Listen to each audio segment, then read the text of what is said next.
You know, lately I've been feeling like there's something missing in my life, and after some soul searching, I think I figured it out. Dirt bikes, baby! Woo!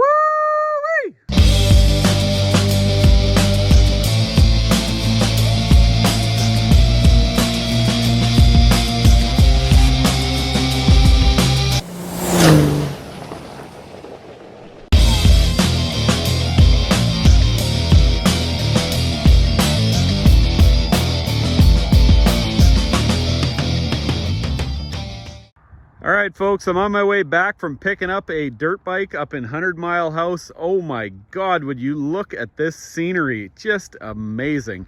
Anyways, I've got in the back of my truck a 2003 Yamaha WR450. Now this thing's been around the block a few times. It's got some quirks. There's plenty of stuff that I can work on, but I think this is going to be great for a project on the channel. Now let me tell you, this thing being a 2003 actually holds some significance for me. The last bike I had was a 2003 YZ450F that I bought brand new off the showroom floor 20 years ago. It is now 2023, and this is the bike that I should have bought. Not long after getting my original 450, I actually blew up the motor by holding it wide open on the gravel roads for too long. I really needed a fifth gear. I mean, that bike was a nightmare to kickstart, and electric start would have been amazing. This bike is exactly what I need. One of the best things about this bike is that it's got 450 power, especially with that big bore kit. So I am definitely planning on putting a snow bike kit on this thing, probably for next winter. One of the biggest upgrades that it's going to need is probably getting like Electron or a smart carb to deal with the elevation changes. Sorry for all the road noise here. It was just such a beautiful spot, I had to stop. So in addition to just cleaning it up, like I said, putting some sort of smart carb or Electron carb on it, exhaust, you know, doing the free mods, which I'm not sure how many of those have been done. And then also probably a recluse clutch, we'll see. But regardless, super excited about this and just wanted to introduce you to the new bike on the channel.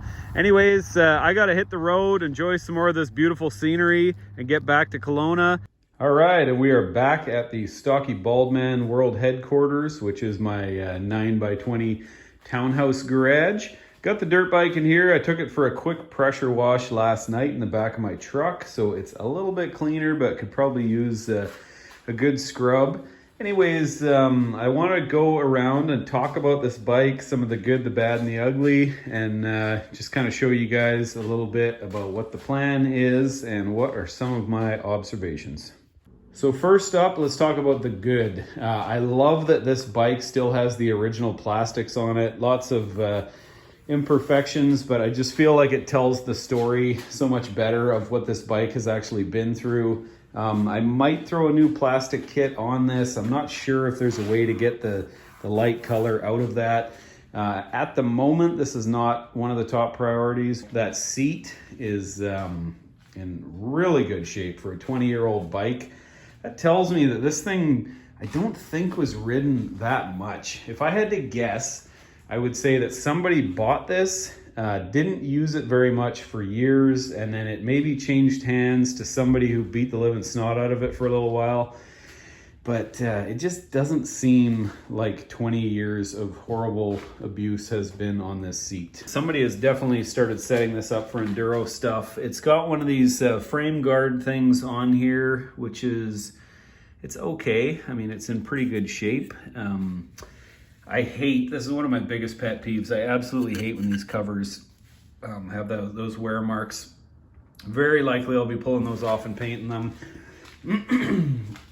It also has got some rad guards, which seem okay. They really sit far back from the radiator. I'm not 100% sure these are the correct ones for this bike. They may be, they may not be, no idea. Coming around here, we have got a I think that's a Cherby or Acerby, or I never know how to say that, but we got a front disc brake cover on there.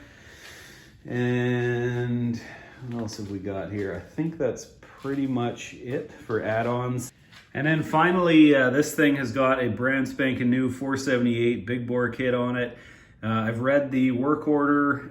This thing was done at a shop. It's had the initial break-in and then the oil changed, and now it needs believe, a 10-hour break-in where it said not to lug it or over rev it. And I think it's maybe got like a couple hours of that done, but that still needs to happen. It's also got a brand new starter. And there's actually a couple of problems that we'll start getting into now, and why this bike is definitely a bit of a project. Okay, so starting at the front, the front tire looks okay. This is actually a DOT legal tire, and I will be leaving that on there for now. I actually picked up this DOT legal rear tire so I can get through my inspection when I convert this to being road legal. In terms of problems, front light is not working. I don't know if that's a fuse or a burned out bulb. I have no idea. We'll start getting into that. Tail light, brake light also not working. Again, 20-year-old bike, who knows? It could just have a dead bulb in there. This thing has basically always been a dirt bike. It's never been registered or anything like that, so who knows on that one. The gas tank appears to have been patched, so I think there's some kind of leak there. And then it looks like the brake pads have been recently changed. Not sure if you can see that, but they definitely got quite a bit of life on them. The fronts, I would say, are not in quite as good a shape, but definitely still hanging in there. Sorry, it's hard to show anyways. Where is it? Yeah, there's definitely some brake pad left. Fork seals might be leaking a bit. I don't know. It's kind of greasy here. We'll have to look into that. I'm not sure if that's just grease or what. The biggest issue right now is that it won't idle, and then with the carburetor, when you pull the choke, it just comes back in. This thing will start and run, but absolutely will not idle. So I know that this was at a shop very recently in its driving history, and I think this thing's been kind of sitting around since last summer, so it's probably just some crud in there. And another thing that tells me that is when I got there, the fuel thing was on reserve. So for all I know, you know, the crud in the tank might have gotten down in there, and who knows. I'm going to pull the tank off and clean that out. We'll check the spark plug and stuff. We'll pull the carburetor off and all that. That'll be in a very soon upcoming video, but let's keep going around the bike. Clutch feels great. I'm not really seeming like it's a super dirty cable or anything like that. Again, telling me that this thing probably doesn't have that many hours on it. This grip is a little bit gross and worn out, so obviously it has had some riding. I would say there's been some kind of hand guard or bark buster on these before. What else do we got here? Handlebars. These are Renthal. I'm not sure if these would have been stock or not, but they don't appear to be bent, and I've definitely bent enough handlebars in my day. So again, not exactly sure if that's a good thing or a bad thing, but it is what it is. And then the other biggest problem with the bike is when you hit the start button, it makes that squealing noise. So the starter clutch has gone bad. That's a fairly invasive fix, and a bit of stuff's got to come apart. It's probably going to cost at least a couple $100, if not more, in parts. However, she's got a Kickstarter. It's not the end of the world to kick this thing over, and you know what? We're still going to be dirt biking. In case you're wondering, I paid $2,300 Canadian for this. It came with a few items that were a bit of a question mark. It obviously has had some work done to it with the big bore kit. The guy actually gave me the stock jug, which is in pretty good shape. There's really only one bad scratch right over there. Again, I don't know if this thing has had like a ton of hours on it. It's really tough to say. I would love to know what you guys think. Does that look like a really high mileage, high hour jug, or does this thing seem pretty good for something that's 20 years old? I think overall $2,300 was a pretty fair price for both of us. For $4,000, I could have gotten one that was quite a bit newer, but you know, the 2003 does have some significance for me because the last bike I had was a 2003 YZ450F that I bought brand spanking new. And I really should have bought this. This was actually the bike that I needed. So it's a little bit nostalgic for me to just have the same sort of era of bike. And to be honest with you too, you know, the price was right. I was seriously considering selling my plasma cutter and a few other things, and I was able to round up the money without depleting too many of my tools and assets. So that was also a big factor. And you know what? Overall, she's going to take some work, and it definitely needs a bit of love, but I think this is the bike for me. Now, in terms of future plans for this thing, there's a lot of stuff. I bought this bike very specifically a WR450 because I want this to be kind of the jack of all trades motorcycle. I want to be able to put a paddle tire on the back and take it to the dunes. I want to put a snow bike kit on it next winter. As I said, I'm going to convert this thing to being road legal so I can just hop on and cruise to the trails. You know, possibly toy around a little bit with some supermoto stuff. I mean, we will see. But I just want this thing to be ripping down the gravel roads, going fast, or, you know, playing around in fairly tight single track enduro type stuff. I know that it won't be a specialist in any of them, but I just want something that can kind of cover all of my dirt bike needs at the moment. So first things first, we're going to be working on getting the carb sorted out and getting this thing idling. That's definitely priority number one.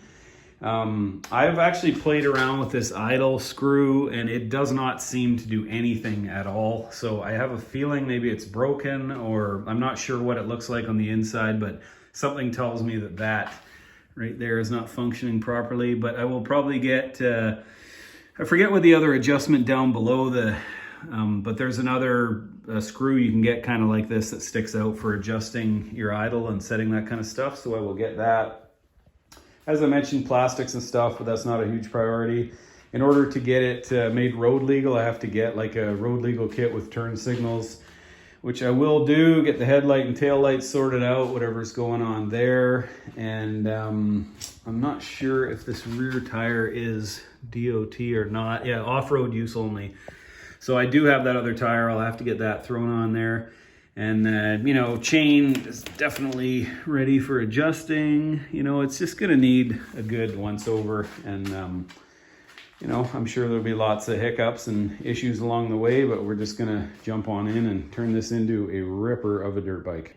In case any of you are wondering about the free mods, I believe there's 4 things on WR450s that come kind of corked up from the factory. I think there's the airbox snorkel that this has had done.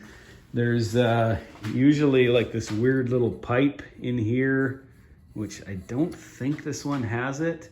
So I'm pretty sure that that's been done. I actually don't know. This doesn't look like it unbolts. So if you know about these WRs, let me know. I think the exhaust is good to go. Next up, there's a thing where from stock they won't rotate all the way on the throttle, which I think this one probably has already been done. That seems like full throttle travel. By the way, this does actually move pretty good too. And then finally, there's a thing called the gray wire mod, where you go to the CDI, which is somewhere under here. I'll have to do a little research. And basically the mapping, the ignition mapping is set to WR right now, but if you cut the gray wire, it changes it over to YZ mapping. So I'm not sure if that's been done yet. And yeah, I mean, aside from that, we're just gonna go through and take one little project at a time, you know, pull something apart, hopefully clean it up and make it better than it was, and just sort of turn this into a good functional dirt bike. For me, I've learned, you know, having the 12 valve, the Xterra, the Dakota RT, and my quad here. I mean, I've really learned that I get a very sentimental attachment to vehicles, and I just see myself kind of keeping it forever. I'm a big fan of the YouTube channels Dirt and Iron and Dirt Bike TV. I just love when those guys go through an old dirt bike like this and customize it and tailor it perfectly to how they want it to look and what they want to do with it. And I really want to go down that type of road with this bike. I think it's going to be a great project for the channel. And you know, my garage space is so small, like something like this just makes so much sense for me. So anyways, guys, that is a look at this bike. I'm very excited about this. I can't wait to start jumping in. I bought a can of this cleaner carb stuff. So I'm going to be starting to get that carb out of there. That will probably be in the next video. and try and get this thing up and running and get out on the trail. So thank you for coming along. Please give me a thumbs up and a subscribe, and we will see you on the next one. WR450, baby. Woo! Woo!